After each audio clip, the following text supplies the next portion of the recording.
सबसे पहला नाम आता है ईपैक ड्यूरेबल का। आज ये 4% के आसपास की बढ़िया तेजी के साथ कामकाज कर रहा है।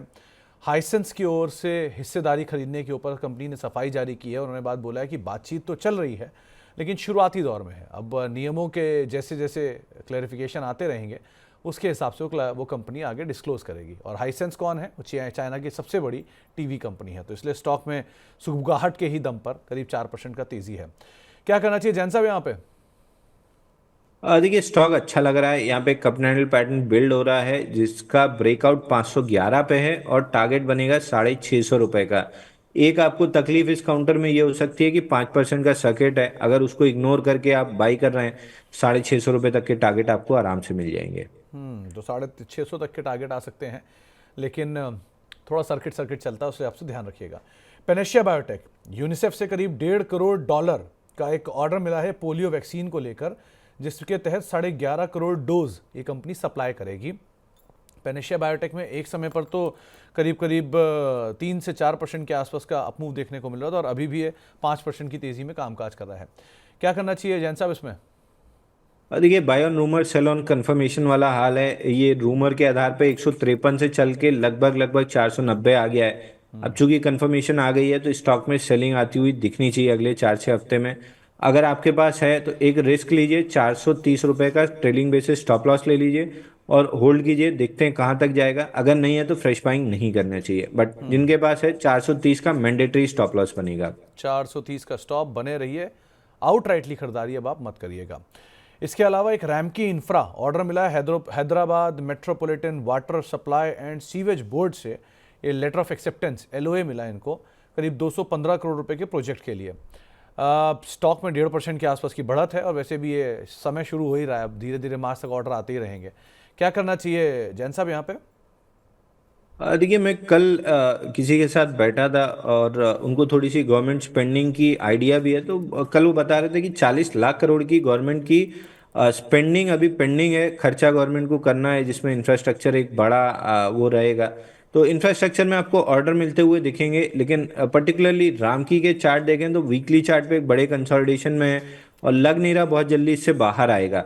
690 निकलता है तो फिर स्टॉक में मोमेंटम आना स्टार्ट होगा, ऊपर में 900 तक के टारगेट मिलेंगे।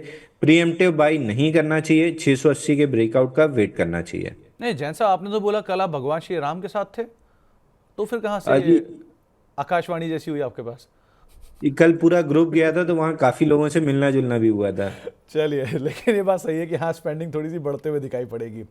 ओके, नाल्को अगला शेयर है जहां पर उत्कल डी और उत्कल ई, ये कोल ब्लॉक के लिए लीज डील कंपनी ने साइन की है और ये कोयला उत्पादन करीब करीब 4 मिलियन टन के आसपास रहेगा। जैन साहब अभी थोड़ी पहले हिंडाल्को की बात भी कर रहे थे, तो जैन साहब नाल्को ये कैसा लग रहा है? देखिए, मिडिल पैक में पूरी शुरुआत ही नाल्को से हुई थी, जब हमने मनी 9 पे ही 200 रुपये में ब्रेकआउट प्ले कराया था। नाल्को से उठ के वेदांता में गया, वेदांता से अब मोमेंटम हिंडाल्को टाटा स्टील में आ रहा है। तो फिलहाल अगर आप लॉन्ग टर्म इन्वेस्टर हैं, नाल्को 202 205 रुपये में बहुत बेहतरीन अपॉर्चुनिटी आपको मिलेगी डिस्काउंटेड प्राइजेस पे लेने की।